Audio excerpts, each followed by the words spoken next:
Hello and namaste everyone. You're watching Smarty Tech Face and I am Anjali with a new video related to the NoSQL databases. So today we will talk about what are NoSQL databases, what are the types of it, how we can use them, what are the pros, what are the cons, all the things that should be available in this video. So let's get started. So if you know about my previous video or if you have watched my previous video, we already done with the MongoDB and the DynamoDB, and I generally used to say that they all are NoSQL databases. And if you don't know, let me tell you, MongoDB and DynamoDB are NoSQL databases. Before this, if we are saying this, okay, these databases are NoSQL databases, then what does that mean? Main question is, what does that mean? That what is the NoSQL databases? Why we are saying that they are NoSQL databases, and why we are using it, and what are the applications of it? Okay, let's see what is NoSQL databases. Okay, let's first answer what is NoSQL databases, and we can even say that what is non-relational databases. So we can use both the terms interchangeably because they are not much different, so we can use that. So what does that mean? So what does that mean is, NoSQL databases means they don't have any relation at all to the other tables or the other documents. In NoSQL databases, we don't have a tables, we just have a documents or collections or something like that. So we can say that in NoSQL databases we don't have a relation at all. What does the relation means? If you are working with the SQL databases or the MySQL databases, you may be aware that we have a rows and columns over there, and we have a field names, their values, field name, their values, and like that. And we can have a relation between two tables. How the relation between two tables? Like this.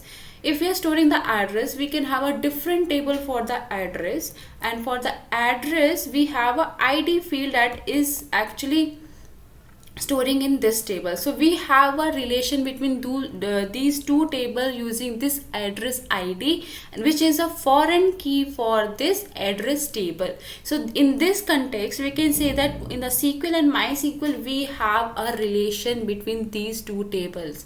But in the MongoDB or in a NoSQL databases, we don't have relation at all. There is no such constraint over there that there should be a foreign key in the collection. Okay, so we don't have a foreign key because we can insert a ID, like we can insert an ID which is representing the other databases, other table or other collection, but we don't have a constraint over there. Okay, if that is available, then only we can insert it in this table.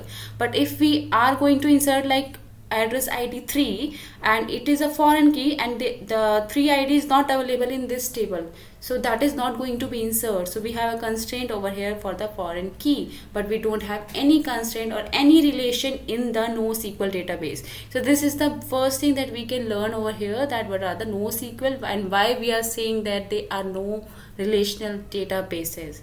So there are no such relation over here. Now the next thing we can say, next point is, these are schema-less. What is mean by schema-less?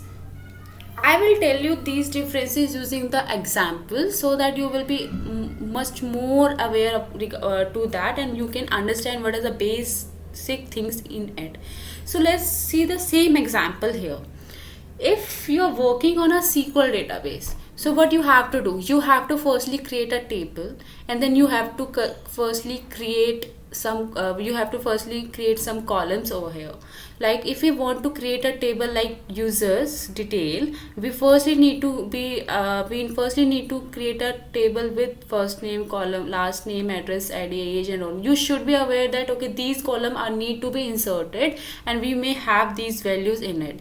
So you have to design a schema firstly it. But in the NoSQL databases, we don't have the rows and column, like we don't need to design any schema over here. We have a structure like the JSON format, and in the JSON format we just used to insert the value as a key and value pair, and in the key value pair, in the value itself, we can have a multiple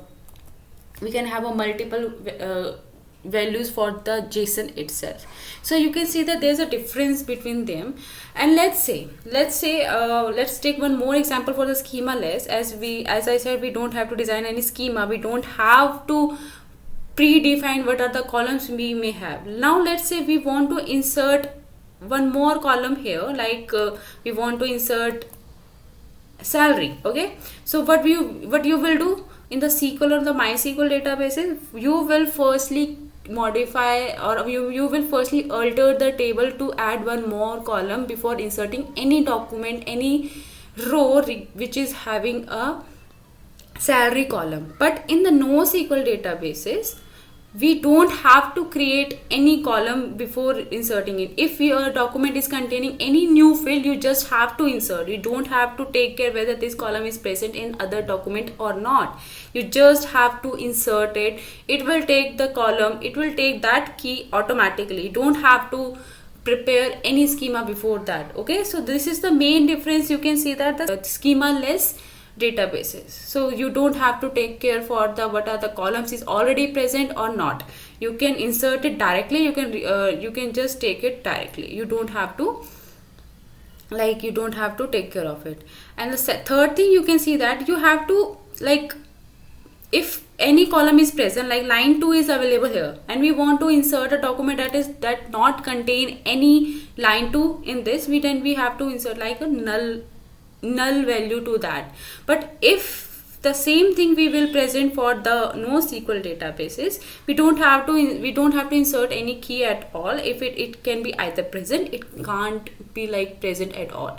That depends on your structure. If you have, you just insert it. If you don't, just don't insert it. It will not going to take any space regarding it. So as I said about the space, this is the third thing which you can say that it is actually it actually take the less storage irrespective of the SQL databases or the relational databases. That if if you are inserting a null to it, it will actually provide a one bit to it. It will provide a bit to it, and it will take some storage over there. But the main advantage of the NoSQL databases is like they don't use, if you don't have the value or you don't have any key present in your document, like we don't have a line 2 over here, it will not allocate any space to it. If it is not allocating, that means it is not going to take any storage, and it will take very less storage to utilize on it. So this is the main advantage of it. This is the third thing that we have learned here in this example. Next is, you can see that this is actually very scalable. How it is scalable? That it is scalable by the horizontal scaling. We can do that. You can do it the vertical also, but it will take much more time or much more efforts to increase scalability by vertical. But we can see that it is very easy to scale horizontally. In the MongoDB, if you know, there are replica sets, and we can just need to add one more node to it, and it will start working. So this is very easy to scalable. So now next, it is very fast. And how I am saying it is very fast, it doesn't mean that SQL and MySQL are not fast. They are very fast, but we use the NoSQL databases in the much more cases where we have a large application. We need much more time. We need much more computations over here. So in the much more large application, much more computation we actually use the NoSQL databases, and that is going to be very fast, very, very fast. Because in the NoSQL databases, we use the online analytical processing. Because that means we use the NoSQL for the analysis process, for the analysis purpose. We have a large database where we collected the data from different places, and we have a large number of data, and in that case we want to process something on it with analytics processing. In that case we use the NoSQL databases, and it is going to be very fast for it, because it provides the aggregates, it provides the map reduce. That is going to be very fast. Okay, if you know the MongoDB, you may be aware of the MongoDB provides aggregations, it provides the pipelines, aggregation, map reduce, and it is going to be very fast to process large number of data, and going to be real-time processing. Okay, But in the SQL or MySQL, as they are relational databases, they are used mostly for the online transaction processing. What are the online transaction processing? That means it actually recurs, it has the ACID properties. ACID properties, you may be knowing that: A for atomicity, C for consistency, I for isolation, and D for durability. So this contains, SQL actually contains the ACID properties, which is actually not taken care by the NoSQL databases. That is actually, you can say, this is the main disadvantage for the NoSQL databases, that it doesn't have the ACID properties. But the one thing I will tell you, MongoDB, which is a NoSQL database, is actually going to provide you the ACID properties. But yes, I will say that if you don't want much more failures for the ACID transactions, or very scalable thing that is very easier for it, which is much more tested, you can go for the SQL. But yes, MongoDB is also providing the ACID properties. I'm not saying it is going to be having much more failures, not actually like that. But yes, MongoDB is providing you the ACID properties. I think from version 4. After version 4, they have the sessions, and using session you can use the MongoDB as a ACID transaction properties. And yes, if you want that video in my playlist, just comment it below. I will surely going to upload a video on the session, the ACID properties you can use in the MongoDB. So beside that, yes, NoSQL has this disadvantage that it is not using ACID. But as I said, now MongoDB have the ACID properties. You can use whatever you want. So this is main thing that you can see, the what are the non-relation databases, NoSQL databases. So I think I have covered almost all the things that is related to the NoSQL databases. Now next thing I can say that what are the types of NoSQL databases. We have 4 types of NoSQL databases. I will not go much in deep in that. If you want to discuss about these 4 types of databases, just comment it below. I will surely going to upload one more video regarding that if I get some more replies on that. Okay, so we have 4 types of NoSQL databases. One is the document DB, which is my favorite. That is actually using the MongoDB, and we have already created the playlist on the MongoDB, and you can watch them and how it is going to see. So in the document DB, we can say that what is the document DB is. Example of it is the MongoDB. It is going to store the data in a collection, in a document format, where we have a key value pair, but it can be a nested documents.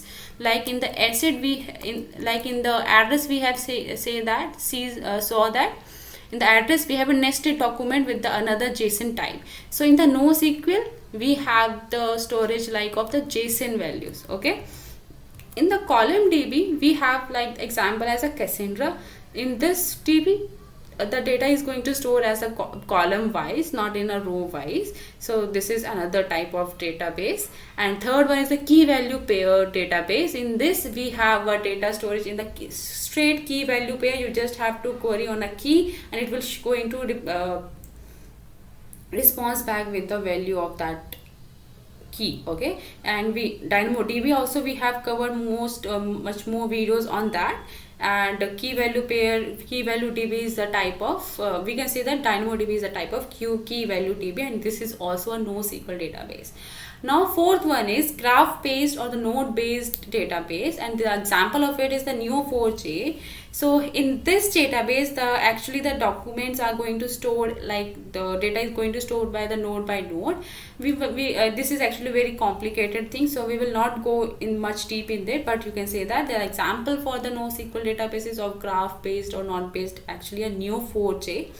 So this is the type of NoSQL databases. And one more thing I will tell you about the NoSQL databases, that it is containing the sharding techniques. What is that sharding? You can say that sharding is like the distribute the data across multiple servers. This is not going to be available in the relational database. Okay, in that case, if we have a large number of data, we can't store all the data particularly in one server. So we use the technique sharding, which actually divide our data into different parts and store in a different server. and where we can use it. So let's talk about it. So as I said, if you have a transactional things, you have a payments, you're working on the banks thing, most of the application, even the large number of applications are using the MySQL and SQL only for the transactional things. If you don't have, you are not taking care for the asset property, you can go for the NoSQL. If you have a large number of analytical processing, you can use the NoSQL databases, otherwise you can go for the SQL. That depends on you. If you want to work for the scalable, you want to search for the scalable things, you can go for the NoSQL. So that all the you can check out the properties with the disadvantages and advantages, and you can go what is actually preferring you to decide what is database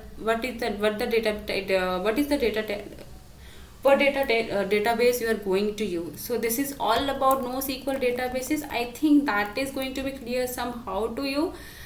And if you have any comments, you have any doubt, just comment it below, or you can mail me at the smartytechfizz@gmail.com. So till then, take care. Bye bye.